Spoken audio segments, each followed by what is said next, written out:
Folena, seja bem-vindo aqui ao 11 News, sempre uma alegria. Deixa eu colocar você aqui desse lado para te dar todo o destaque. A gente eu queria que você fizesse uma pincelada, né, nessa questão do Guilherme Boulos, né, que preocupa todos nós. A gente sabe como alguns expoentes da esquerda são visados nesse país e a gente fica preocupado porque a gente viu do que são capazes, né, essas criaturas aí. Nós tivemos aí assassinatos de figuras da esquerda por bolsonaristas, né? Seja bem-vindo, querido Folena. Vamos falar um pouco sobre isso e depois a gente fala da anistia. Bom dia, Conde. Bom dia quem está nos assistindo, todos os internautas. Sempre uma satisfação estar contigo. Conde, você tocou no ponto importante.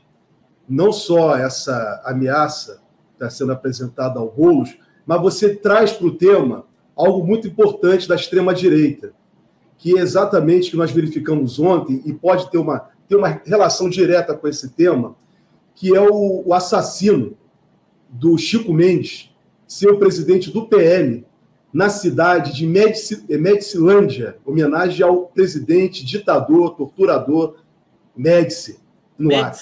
Medicilândia, meu Deus. Medicilândia é o nome da cidade. Ou seja, Conde, de fato há um efetivo muito perigoso da extrema-direita livre no país, que nós estamos vendo, verificamos isso durante 4 anos do governo do inelegível, do ex-presidente inelegível e agora indiciado criminalmente, né?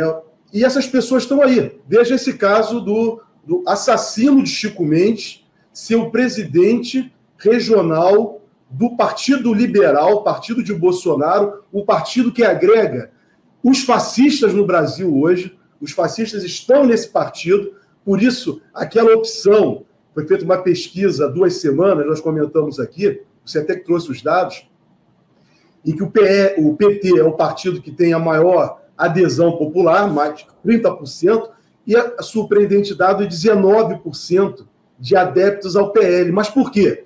Porque os fascistas estão no PL. O melhor exemplo disso é esse senhor, que é o assassino de Chico Mendes, presidir agora o PL. Então, o Conde, o Boulos, o presidente Lula, todas as lideranças de esquerda têm que ter toda a cautela necessária. No sábado, agora, no dia 24, houve uma invasão à casa do presidente da República. Como que a segurança presidencial permite isso, Conde? Então, as lideranças políticas progressistas estão expostas. Não há um aparelho de proteção, de inteligência em torno das lideranças de esquerda. Então, o Boulos tem mesmo que tomar todas as medidas, todas as cautelas, porque ele é o principal candidato do campo progressista na principal cidade do país, que é São Paulo, e aonde os fascistas, representados pelo governador de São Paulo, que vai ter o candidato, o atual prefeito, e vai ter como vice um autêntico representante das forças repressivas, vão jogar toda a sua força. Então, Conde, o Boulos tem que se proteger, sim. Se proteger, porque tudo é possível por parte dessas pessoas. O melhor exemplo disso, para lembrar também, resgatar, as ameaças na época, após a vitória do presidente Lula, no segundo turno, ameaças físicas que ele sofreu, né? Snipes, né, se apresentando para dar tiro na cabecinha do presidente. Uma série de coisas foram debatidas até a posse do presidente Lula, que veio culminar com o 8 de janeiro, com os atos do 8 de janeiro. Então, isso tudo está numa esfera só, muito perigosa, para deixar muito claro. Eu falei contigo no domingo, né, nós conversamos no grupo, no debate sobre o que estava acontecendo na Paulista.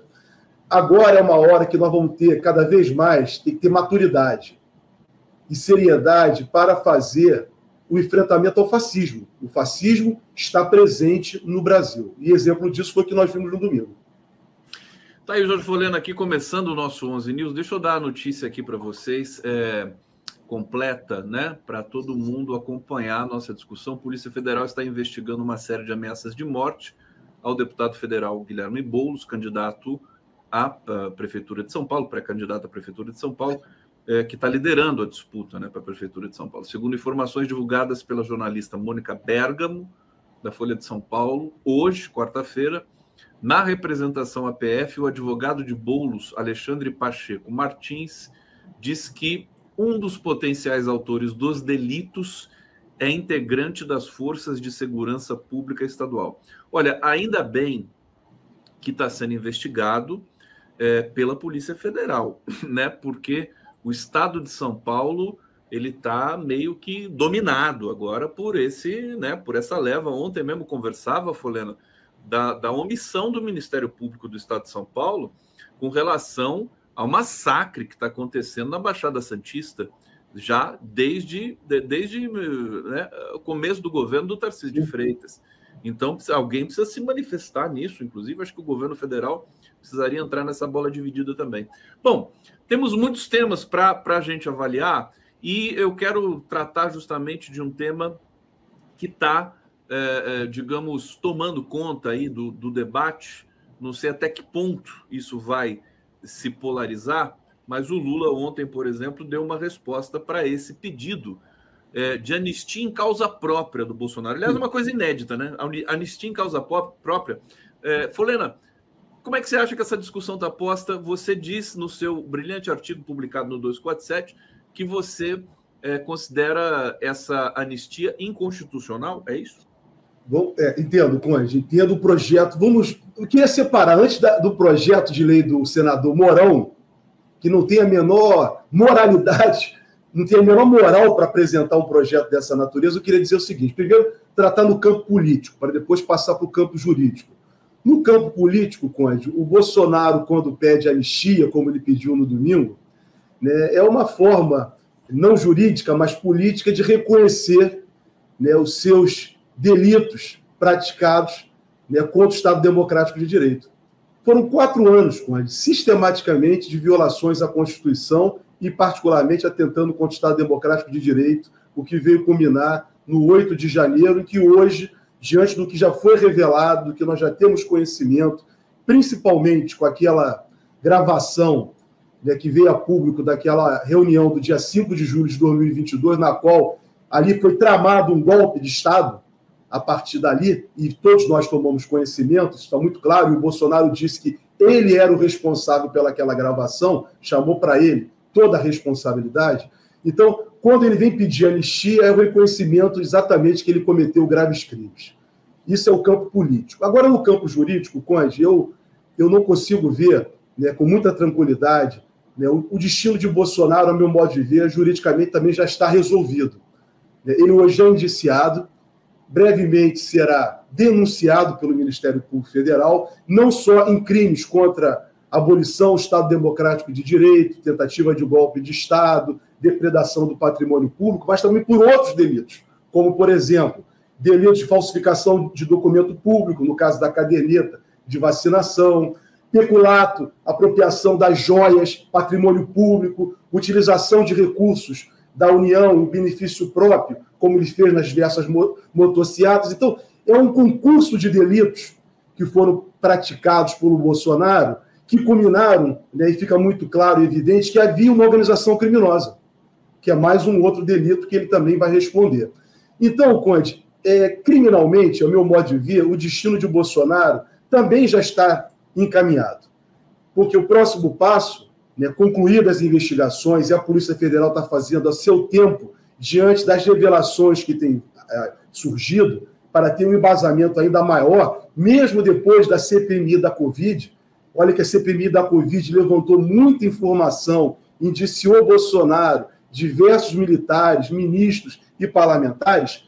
A polícia tem esses dados e outros mais que ela obteve diante de delações premiadas e investigações que estão em curso. Então, o próximo passo será ser oferecida a denúncia contra Bolsonaro, que deverá ser recebida, a meu modo de ver, pelo Supremo Tribunal Federal no momento oportuno. E aí sim iniciar o processo de julgamento de Bolsonaro.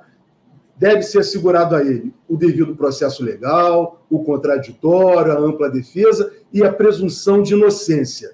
Ele mesmo, quando pede anistia, ele mesmo está abrindo mão da presunção de inocência, porque ele mesmo está se autoincriminando mais uma vez. Esse é o aspecto, agora, jurídico do caso, que vai ser futuramente analisado pela Justiça, no caso, Supremo Tribunal Federal, que já tem uma jurisprudência já definida a respeito dos atos do 8 de janeiro, inclusive quanto à definição de crimes de tentativa de abolição do Estado Democrático de Direito, tentativa de golpes e depredação. Já uma jurisprudência que tem sido empregada pelo tribunal, já foi debatida no plenário e hoje está sendo empregado no julgamento, diversos julgamentos com condenações específicas. O que está acontecendo agora é o seguinte, né, de agora. O senador Mourão, desculpa, Conde, se queria... Não, pode prosseguir. O senador Mourão, agora é o outro desdobramento, o senador Mourão, que foi vice-presidente de Bolsonaro, que é general do Exército e que foi um grande adepto, defensor da última ditadura militar no Brasil, apresentou um projeto de lei, que está no Senado Federal, para anistiar os crimes, apenas os crimes, daqueles que atuaram no 8 de janeiro com relação ao Estado Democrático de Direito e golpe de Estado. Mas não coloca depredação do patrimônio público, nem coloca organização criminosa. Só esses dois delitos. E ele propõe uma anistia sob o argumento de que os julgamentos que estão sendo realizados pelo Supremo Tribunal Federal não definem especificamente a conduta de cada uma dessas pessoas que estão hoje sendo processadas. E que será provavelmente o caso de Bolsonaro e de diversos militares, altos militares e ministros de Estado. Então, ele propõe uma anistia nos mesmos moldes parecidos do que foi apresentado pela última ditadura militar no Brasil. Muito bem, eu entendo, Conde, sobre o aspecto constitucional, que esse projeto de lei do senador Mourão, ele é manifestamente inconstitucional. E por que razão? Independentemente do Congresso Nacional ter a competência de propor anistia, isso está previsto na Constituição brasileira, não pode um projeto de anistia ser exatamente para anistiar aqueles que atentaram contra a Constituição, contra o Estado Democrático de Direito, que é o artigo 1º da Constituição, um princípio fundamental da República. Então, veja, por esse princípio, por esse argumento, esse projeto de lei ele é inconstitucional, manifestamente inconstitucional, porque, na verdade, é dar anistia para quem atentou contra o Estado Democrático de Direito, ou seja, contra a própria Constituição. Então, Conde, o senador Mourão faz isso porque a cabeça dele está sempre no passado, são os fantasmas da ditadura. E ele fica vagando e pensando o tempo inteiro nisso. Ele não se livrou da ditadura. Esse senador que foi vice-presidente de Bolsonaro, que tem uma íntima relação ideológica com o Bolsonaro, com diversos agentes que estão sendo investigados e outros agentes até que já foram condenados, ele não consegue se livrar da última ditadura. Também por esse aspecto, quero lembrar que no julgamento do indulto concedido por Bolsonaro ao Daniel Silveira, o presidente da República pode conceder indulto. Porém, o Supremo Tribunal Federal entendeu que era inconstitucional o decreto de indulto do Daniel Silveira por desvio de finalidade, exatamente porque tinha ali um aspecto, aquele decreto tinha um aspecto ideológico, que era para favorecer pessoas no mesmo encaminhamento. O Congresso Nacional, vindo aprovar um projeto de lei dessa natureza, o próprio Congresso vai estar, ele se colocando contra o Estado Democrático de Direito. Depois eu quero falar sobre a anistia. Ok, parece que o Congresso... Anistia da ditadura. Muito interessado em comprar essa briga da anistia do Bolsonaro. Na informação que a gente tem, o Mourão abriu consulta pública ali, o não está ganhando, eu vou consultar agora daqui a pouco para ver como é que está, não ao projeto de anistia, a lei de anistia para os terroristas ali do 8 de janeiro, mas por ser um ano eleitoral, por ter vários interesses políticos envolvidos e tudo mais, as pessoas estão mais interessadas em sobreviver, né? Evidentemente que a gente não pode subestimar, porque o Bolsonaro, quando ele lança, por exemplo, esse tipo de bandeira, né, anistia para os presos da Papuda, lá do 8 de janeiro, ele tem a intenção, além de se safar, é mobilizar os seus seguidores, né? E a gente sabe que isso eventualmente funciona ainda. Deixa eu trazer comentários aqui do nosso público e vou devolver para o Folena na sequência, porque ele tem muita coisa para falar para a gente aqui hoje, como habitualmente acontece. Nivaldo Lira Rocha, Conde, pede para o Folena dizer onde posso conseguir ler a respeito daquele tal Padre Mickey sobre o nosso Padre Júlio, por favor. Ô, Folena, você falou disso semana passada, né? Não, não falei, não. Não foi? Não, não fui eu, não. Eu falei... Então, foi outro. Então, querido, eu vou te responder isso ao longo do programa, tá, Nivaldo? Isabel Cristina Felizbino, meu deputado federal Guilherme Boulos será o próximo prefeito da cidade de São Paulo. Fazendo aqui Vivian Lee. Hi, Folena, como fica a polícia em igrejas? Não sei se eu entendi, mas está lido aqui. Como é que fica a polícia nas igrejas? Essa mistura... eu acho que eu vou pegar o gancho aqui do comentário da Vivian. Eu entendi. Você entendeu? Entendi. Eu acho que entendi.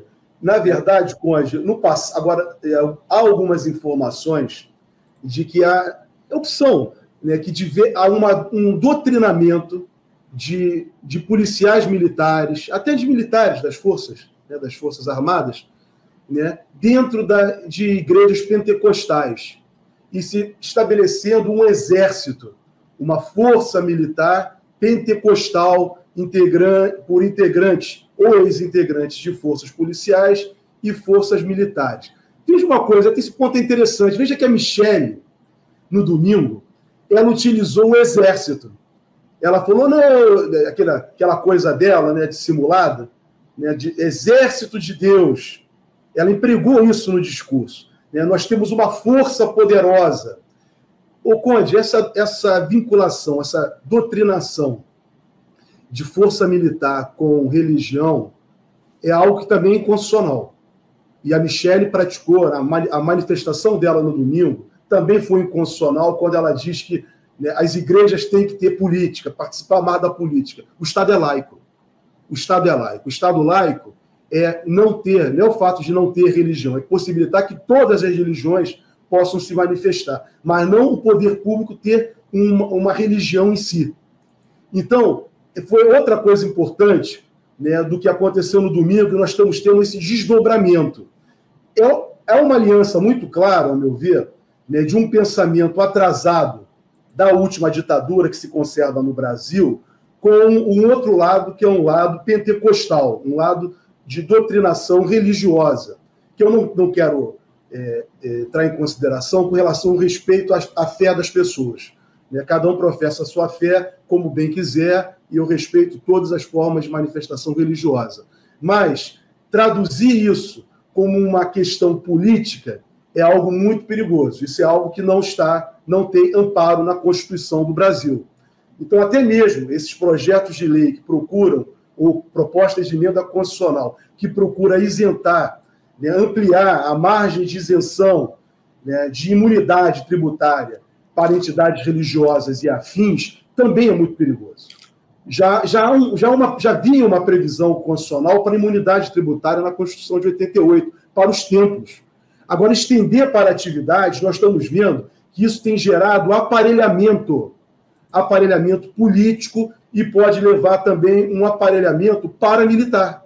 Eu acho que é isso que a Vivian tentou alertar, né, na colocação dela, a partir do momento que você passa a ter marcha de pessoas, né, exatamente marchas militares, né, comportamentos militares, batendo continência, inclusive para a bandeira de Israel, como nós vimos, né, em algumas imagens anteriormente, né, pessoas negras da periferia, né, entrando com a bandeira do Brasil e de Israel em posição de sentido, de bater continência. Então, isso é muito perigoso, isso não está de acordo com os princípios da Constituição brasileira de 1988, e que exatamente o Bolsonaro e o bolsonarismo trabalharam durante 4 anos e trabalham até hoje para derrubar. o que eles querem exatamente é derrubar os princípios da Constituição de 88, introduzindo uma nova ordem, que seria uma ordem extremamente autoritária, uma ordem antidemocrática, resgatando princípios equivocados da última ditadura, aliados com esses princípios neopentecostais, né, que vêm exatamente deixar de lado a pluralidade da sociedade brasileira, do Estado brasileiro e da laicidade. Conde, queria aproveitar essa oportunidade também para falar sobre a Lei de Anistia de 1979. E por isso que o projeto do Mourão é uma grande oportunidade para nós resgatarmos, e as ações também antidemocráticas de Bolsonaro, e a atuação e o indiciamento de diversos generais das Forças Armadas, nesses casos de crime contra o Estado Democrático de Direito, que estão em curso pela Polícia Federal e serão encaminhados para o Ministério Público e possivelmente para uma possível ação penal. Isso é muito importante, porque ainda no Brasil, em razão de uma decisão do Supremo Tribunal Federal de abril de 2010, que, infelizmente, a meu modo de ver, julgou constitucional a Lei de Anistia de 1979, quando essa Lei de Anistia, a meu juízo, não foi recepcionada pela Constituição de 88, impediu que os verdugos da última ditadura, essa decisão do Supremo, ao manter a Lei de Anistia, que os últimos verdugos da ditadura não fossem processados criminalmente, não venham a responder. Então, isso é muito ruim, porque o entendimento do Supremo Tribunal Federal em 2010, na DPF 153, proposta pela Ordem dos Advogados do Brasil, foi de que a Lei de Anistia de 79 foi fruto de um grande acordo político de pacificação. Ora, como que houve pacificação, né, num momento tão difícil em que era pegar ou largar? Não houve uma pacificação, não era uma proposta de acordo, era uma coação. As pessoas que foram anistiadas no campo progressista tiveram que aceitar, é pegar ou largar, foi isso que eles fizeram. Então, eu entendo, Conde, que a Lei de Anistia de 1979, ela padece do vício da coação. Qualquer ato que é tomado por coação, ele é nulo. Não tem como produzir efeito. Agora, se eu sob coação aqui, ou você, ou qualquer pessoa, aceitamos qualquer acordo. Eu estou com uma pessoa no hospital e o hospital me exige, por exemplo, R$1 milhão para fazer uma cirurgia, eu não tenho, e o cara diz que eu tenho que assinar um cheque, eu vou assinar. Porque eu estou sendo coagido naquele momento. Então, estou dando esse exemplo, há diversas hipóteses. Então, é uma situação que foi uma situação de coação. Eu entendo que é um ato nulo. Muito bem, o Supremo Tribunal Federal entendeu, né, que foi fruto de um acordo histórico. Foi um voto tomado por maioria. 7 ministros, na época, entenderam que a Lei de Anistia de 79 foi recepcionada, 2 ministros entenderam que não foi recepcionada pela Constituição de 88. Quais foram os ministros? É importante dizer o nome deles. Carlos Aires de Brito e Ricardo Lewandowski.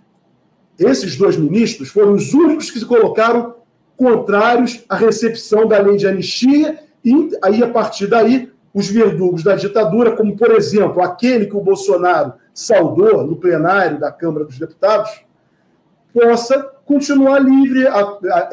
Ele não, já morreu, mas é importante para as pessoas, né, para as famílias dos torturados, das famílias das pessoas que morreram, das famílias dos que já tiveram parentes torturados, desaparecidos, ter essa reparação histórica. É necessário que essas pessoas venham responder. Inclusive ditadores como o Médici, por exemplo, que eu acabei de citar no início do programa para você, que tem uma cidade no Acre chamada Medicilândia, cujo presidente do PL hoje, segundo as informações que foram vinculadas, é o assassino de Chico Mendes. Ou seja, é o pensamento da ditadura vagando pelo país. Esse é um fantasma que nós temos que enterrar. E agora, Conde, para concluir, só para concluir, para dizer o seguinte com relação a isso. O Supremo Tribunal Federal, diante desses atos contra o 8 de janeiro, em que ele foi vítima, e que é consequência muito da ditadura, que não foi resolvida, a ditadura de 64 a 85 é um passado não resolvido na história do Brasil, por tudo que eu estou dizendo, e por tudo que sabemos. Então, inclusive nas forças militares. Então, Conde, é uma oportunidade, o Supremo foi alvejado contra isso, está sendo alvejado até hoje. Veja o que tem acontecido nesse momento, as ações dos fascistas, veja o que aconteceu no dia 25 de fevereiro na Paulista. Então, Conde, o Supremo tem a oportunidade histórica, mais uma vez, diante desse cenário todo, de revisitar a sua jurisprudência de 2010. Há uma DPF proposta pelo partido PSOL, que é a DPF 320, que está atualmente sob a relatoria do ministro Dias Toffoli. É uma oportunidade de se revisitar. Por quê? Independentemente de as pessoas já terem morrido ou não, mas esse julgamento vai ser uma forma de nós fazermos uma reparação histórica. Reparação histórica nesse momento. Não só com a condenação criminal de todos esses que atentaram contra o Estado Democrático de Direito no 8 de janeiro e durante o período de Bolsonaro, do governo de Bolsonaro, como também os atos da ditadura, porque tudo é uma só consequência. Jorge Folenão, 11 News aqui, deixa eu trazer comentários do público. O Ana Simpson está dizendo, bom dia, Conde Folena. Aqui no Rio está uma chacina também promovida pelo Cláudio Castro. Aliás, ontem nós vimos, né, dramática, aquela ação da Polícia Militar. Quer dizer, uma coisa totalmente, assim, improdutiva, né? Quer dizer, invadiu a comunidade, invadiu a favela, 20 mil crianças, 20 mil estudantes sem aula. Você viu aquela cena da bala deitada no travesseiro ali, Folena? Isso não tem mais... Queria falar sobre isso, Conde, se você me permite. Queria falar um pouquinho sobre isso, se você me permitir. Olha, em 2022, na campanha eleitoral de 2022, antes da campanha eleitoral, esse governador do Rio de Janeiro, que ninguém sabe de onde ele saiu, que ninguém o conhecia, o candidato que foi eleito foi o juiz, que também era de ligação ao fascismo, uma posição fascista. Foi aquele que dizia que era na cabecinha. Isso manifestado por um ex-juiz, um ex-magistrado, que é lamentável. Mas ele foi para a política, né, e foi eleito, né, lá naquele momento, com 2018, com a onda bolsonarista. Esse governador do Rio atual era o vice dele. E esse governador herdou o mandato em razão do impeachment do ex-governador, que se envolveu em diversos casos de corrupção, e foi demonstrado isso no processo de impeachment que o afastou. É uma pessoa que ninguém sabe. Sinceramente, Conde, eu sou uma pessoa com atuação política no Rio de Janeiro desde criança. Eu procuro conhecer os políticos de esquerda, de direita. Eu conheço mesmo, tenho memória, uma memória grande da vida política. Eu não me lembrava desse senhor. Não sei de onde surgiu. Aí eu fui tentar pesquisar, soube que ele veio de Santos, da cidade de Santos, segundo a informação que me foi passada, foi vereador no Rio de Janeiro e entrou na chapa, naquelas composições, na época era o PSL, o partido do pastor Everaldo, que o Witzel foi candidato, e ele entrou ali naquela composição como vice. Esse rapaz recebeu 3 anos de mandato, se eu não me engano, e na campanha eleitoral de 2022, Conde, ele aderiu, ele foi um adesista ao fascismo bolsonarista no Rio de Janeiro. E quero lembrar, por que 2022? Porque ocorreram 3 grandes chacinas, Conde, imediatamente no Rio de Janeiro. Jacarezinho, no Morro do Alemão, e uma outra, se eu não me engano, depois também, próximo ao Jacarezinho. Em cada ação dessa da polícia, a do Jacarezinho, mais de 30 pessoas morreram. Mais de 30 pessoas morreram. Também policiais foram alvejados e morreram. Então, Conde, esse tipo de comportamento do governador do Rio de Janeiro é um reflexo equivocado, a meu ver, da classe média do Rio de Janeiro, que desde os anos 50, isso está bem demonstrado, quero dar o crédito intelectual ao trabalho do Bruno Paz Manso, no livro dele sobre a República das Milícias. Ele deixa isso muito claro e revela isso historicamente, o comprometimento da classe dominante do Rio de Janeiro, da classe média em particular, com os quadrões da morte. O que veio se agravar mais ainda com a ditadura. Então, o Rio de Janeiro, né, é um estado e que ainda teve a fusão do antigo estado do Rio com a Guanabara. Então, imposta pela ditadura militar. Então, no Rio de Janeiro, a Guanabara, que era um foco de oposição à ditadura e tudo mais, ela foi perdendo expressão, né, não só por ações equivocadas dos políticos do campo progressista, mas também por uma orquestração da classe dominante brasileira, da classe dominante do estado do Rio de Janeiro, para esvaziar a política e entregar as ações do Estado na mão do crime organizado particularmente da milícia. Então, nós estamos passando uma situação no Rio que é dramática.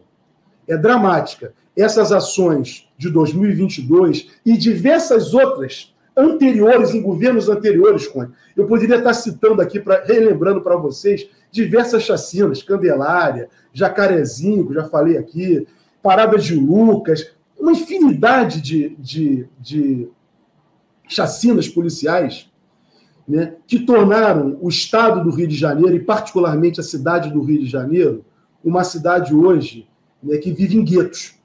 Em guetos. O gueto dos pobres, controlado pela milícia, e os guetos da classe média, que também já está sendo controlado pelas milícias.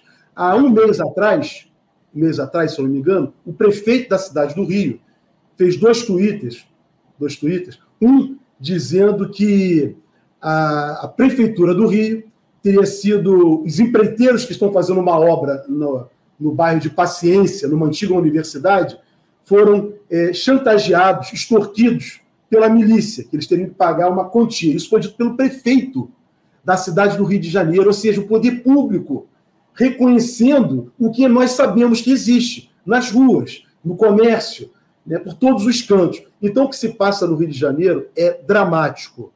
Dramático. Daí a necessidade, de fato, né, do presidente Lula, né, do governo federal, fazer ações sociais, ações de desenvolvimento no estado do Rio de Janeiro. Porque se não fizer, o Rio de Janeiro já tem o bolsonarismo, já tem o crime de Marielle, que não foi, até hoje, né, nós não sabemos até hoje quem são os mandantes no via público.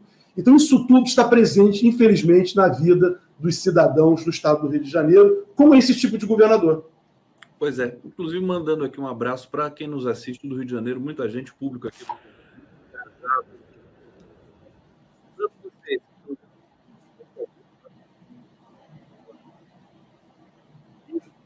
Não está saindo som. De fevereiro de 2024, pedindo para vocês darem um like aqui na nossa transmissão e se inscreverem em nosso canal. Olha, a Ana Simpson está dizendo aqui, deixa eu trazer mais alguns comentários, ô Folena. Ana Simpson, cadê o patrimônio público? Está na casa do Piquet. Não se falou mais. Bom, mas eu acho que a Polícia Federal está com isso ali, né? Está guardado, né? Para ser exposto em algum momento. Sebastião Tiepo, o governo está muito mole com os fascistas, isso é uma questão também que a gente poderia discutir. Com o Folena não vai dar mais tempo, mas a gente vai perpassar algumas coisas ainda. Claudemir Beretta, Conde, quem falou foi o Adriano Diogo. Então, o Adriano Diogo está chegando aqui, ele já vai falar aquela questão do Padre Mickey lá com o Júlio Lancelot, o Padre Júlio, né? Verlene Tavares, o neopentecostalismo visa, entre outros, aliviar a consciência de maus policiais que não hesitam em fazer o povo de alvo de sua violência. Boa. Maior Baiano, sem medo, apesar de pregarmos a paz e a conciliação, vai chegar a hora em que a paciência acabe. Então já basta de tanta provocação de Malafaias, cebosos e micheques. E a Maria Noemi está aqui, Conde, por favor, por gentileza, dê notícias do Fernando Brito. Há semanas que ele não aparece aqui nos News. Olha, por coincidência, eu acabei de falar com o Fernando Brito e ele está melhorando, né? Ainda bem que ele está melhorando. Perguntei para ele se ele já está em condições de vir aqui conversar com a gente. Ele ainda precisa de mais um período de recuperação. Quem sabe semana que vem o Fernando Brito não está aqui com a gente. Ô Folena, queria que você comentasse, para a gente encerrar, justamente esse comentário aqui, desdobrasse, né, o Maior Baiano, dizendo o seguinte: apesar de pregarmos paz e conciliação, chega a hora que a paciência acaba. Eu acho que tem um pouco isso. Você estava me dizendo no bastidor que o Brasil é o país da conciliação, e aí eu falei para você, mas sem anistia. Eu acho que, inclusive, esse enunciado, né, sem anistia, ele apareceu antes, já sabendo que ia haver essa demanda depois por tantos crimes cometidos por essa criatura chamada Bolsonaro. Fala um pouco sobre isso para a gente encerrar aqui, por favor. Conde, olha, isso daria uma live inteira para nós falarmos sobre isso, quer dizer, quais as origens da conciliação constante brasileira. Muito disso decorre, né, de prevalecer no Brasil, nas instituições brasileiras até hoje, o princípio, a filosofia positivista, né? É pela paz, é pela ordem, é pelo progresso, e deixando de lado aquilo que é fundamental. Isso só interessa a classe dominante. Conciliação só interessa a classe dominante. Por quê? vamos conciliar, vamos desenvolver o Brasil, né? Só que nós não vamos entrar numa situação de enfrentamento dos graves problemas que temos causados pela classe dominante. Então, isso é um tema, Conde, que com certeza nós precisaríamos aqui de uma live, 1 hora, para tratarmos disso. Mas isso faz parte, infelizmente, do pensamento político brasileiro. E nós temos que superar isso. Muito disso é em razão, exatamente, de tentar esconder as lutas de classe que se dá todos os dias no país. Por exemplo, os assassinatos em São Paulo, a forma com que a polícia atua contra a população, os assassinatos que ocorrem no Rio de Janeiro, todas as dificuldades que são criadas para os trabalhadores. Então, a classe dominante procura retirar isso e dizer para a população brasileira, inclusive e muitos intelectuais respondem a esse chamado, dizendo que não há luta de classes. Infelizmente, que a luta de classes é algo superado. Meu Deus, como que está superado? Isso é a realidade constante em que vivemos num país em que a população é explorada, expoliada. Um país muito, muito rico com pessoas muito, muito pobres. Por isso, toda hora apresentam projetos de conciliação nacional para tentar salvar os interesses da classe dominante, no qual o Bolsonaro serviu e representa. E aí está. O fascismo é exatamente a expressão, né? É a expressão dos interesses da classe dominante. Porque ela utiliza exatamente o fascismo para provocar, para fazer arruaças e concentrar capital e riqueza na mão exatamente desses muito poucos. Adriano, satisfação estar vendo você aqui na tela. E antes de despedir do Conde, dos nossos internautas, Adriano, olha, nós dois juntos tivemos a felicidade no domingo de participar, junto com outros companheiros, grandes companheiros, da Super Live promovida pelo Conde. Gente, olha, quem não assistiu, fica aí o convite mais uma vez. Foi uma super live, né, na hora, comentando os acontecimentos e com uma gigantesca audiência, tanto no canal do Conde, como também nos canais que estavam reproduzidos, como da TVT, da Rádio Brasil Atual. Conde, você está de parabéns. Se o hacker da extrema-direita queria te derrubar, ele te jogou para cima, cara, porque você é genial. Você está de parabéns. Força, continua na sua luta, meu irmão. Você é imprescindível. Adriano, meu irmão, um abraço. Sempre uma honra estar contigo e te ouvir. Vou ficar te ouvindo. O Adriano e o Folena na mesma tela e comigo aqui no meio. Uma honra gigantesca. Agora eu estou fazendo a transição, está sendo assim agora, né? Não vou fazer para a gente ficar sempre aqui, só a audiência só se consolidando. Folena, querido, brigadíssimo. Obrigado. Falou em direitos humanos, falou... Vou comentar com o Adriano aqui essa questão da anistia, viu? Vou ficar ouvindo. O James também vou ouvir depois. Manda um abraço para o James. Adriano, quer dar um abraço no Folena aqui ao vivo? Viu, Conde? Você podia inovar, fazer um período, nós dois juntos, porque nós temos tanta identidade, as nossas teses são tão parecidas, que eu entro bem cedinho no programa, assisto a fala inteirinha do Folena, para me pautar, para me organizar, mas nós pensamos muito parecidos. É impressionante. Pô, Diogo, a honra é minha. Meu pensamento conciliar com o seu, que é a minha consagração. Você é um grande político, representou o Estado de São Paulo. Eu tenho certeza que a população da cidade de São Paulo terá você no futuro como um grande representante dessa cidade.